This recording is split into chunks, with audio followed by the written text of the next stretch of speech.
My name is Kenny Hui, yeah, and I'm the owner of the herbal store Hiệp Tắc Vĩnh, Hui Tak Vĩnh Herb Tashin. We are like a Chinese pharmacy. So what we do is we sell all kind of different Chinese herbs, natural remedy. We offer consultations as well. My father, grandfather, great-grandfather, all Chinese doctors. 我係許春紀，我係中醫師。我做中醫呢，前後差唔多有40年啦。我哋幾代人都係中醫，咁啊連續落去，而家做下呢啲中藥啦，呢幫到人啊，咁我都好開心啊！我係協德榮藥行嘅創辦人，早幾年退休啦，咁我交咗俾個仔啦。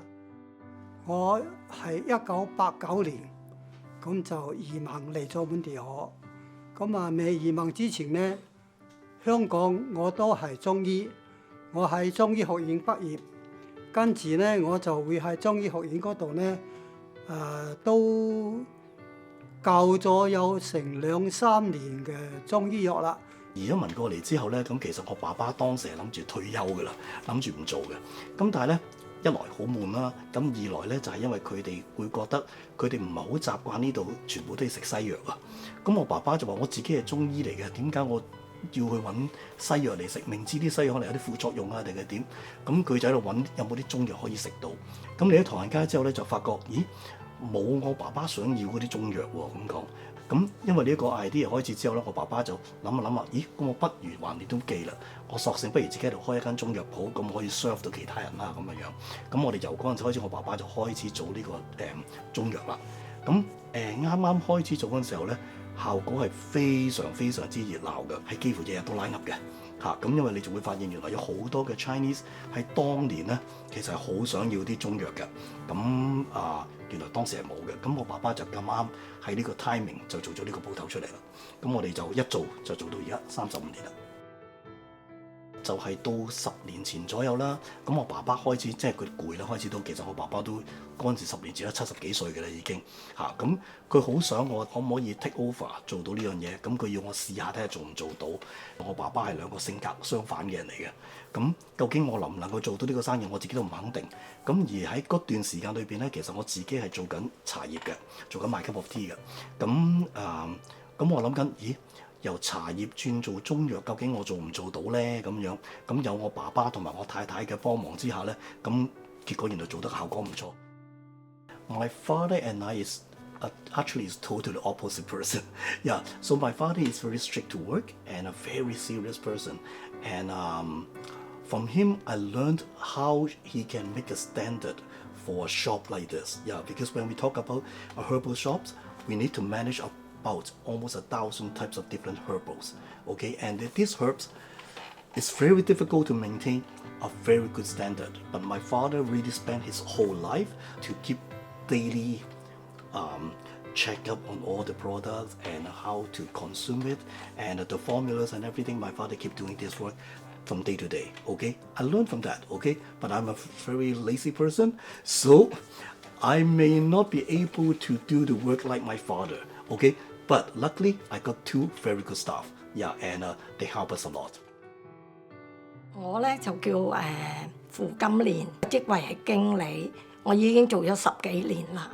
我喺度咧嗱，有時係要執下藥啦，同埋咧係負責咧啲客人咧需要啲乜啊，我哋咧針對個症狀咁介紹嗰啲嘢俾佢啦。咁自己喺呢方面又學到好多嘢啦，增進好多嘅知識啦。咁返到屋企都幫到自己屋企人啦，因為我屋企都有老人家噶嘛。咁我一路學就一路做就一路學咯。識到好多啲顧客，變咗我自己個朋友啦。咁好多時咧，除咗咧放工之後，佢哋都會打個電話，大家傾談下關於養生嘅問題。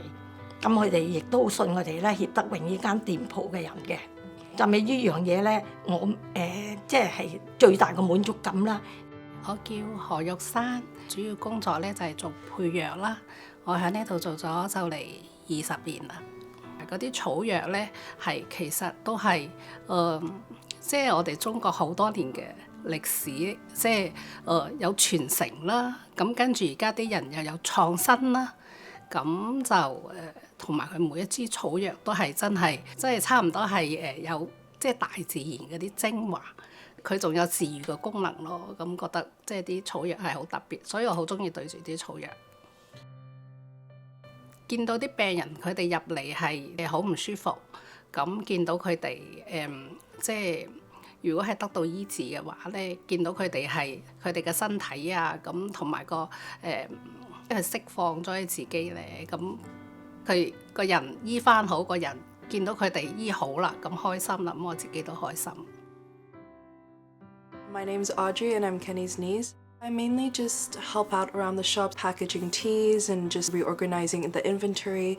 I think it's very special because it kind of brings Chinese medicine and our traditional lifestyle practices to both the elderly and the younger generation now today. I find that a lot of my friends, normally when they feel like they're getting sick, they just like to pop an Advil, a Tylenol, and just call it a day. And I find that a lot of them are actually really interested in how different herbs can really target different areas of your body or different symptoms. And they're really interested. And I actually got my roommate to start taking some of the medicinal formulas with me, and she finds that really increased her quality of life. Kenny 咧都同佢爸爸一樣啦，對藥係好有要求嘅。咁就係我哋嘅藥都會揀過，要係真係好好先會拎出嚟嘅。Kenny 好多嘅好，真係好啦，佢好中意咧氹我哋咯，買好多好嘢俾我哋食咯。我哋做員工嘅，咁有時係好辛苦啦，咁老細遞上啲奶茶啊、麵包啊、點心啊、甜品啊，咁真係好溫暖咯。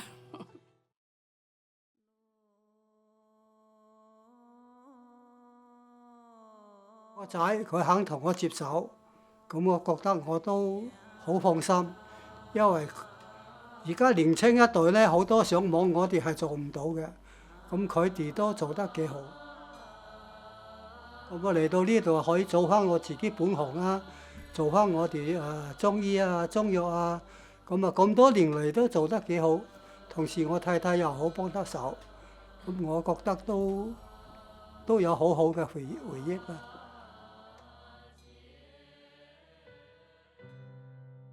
Actually, I'm just following my father's path and trying to continue my father's legacy. Before you get sick, come to see me, and then we're going to try to give you some formulas and everything to prevent or to make your immune system better.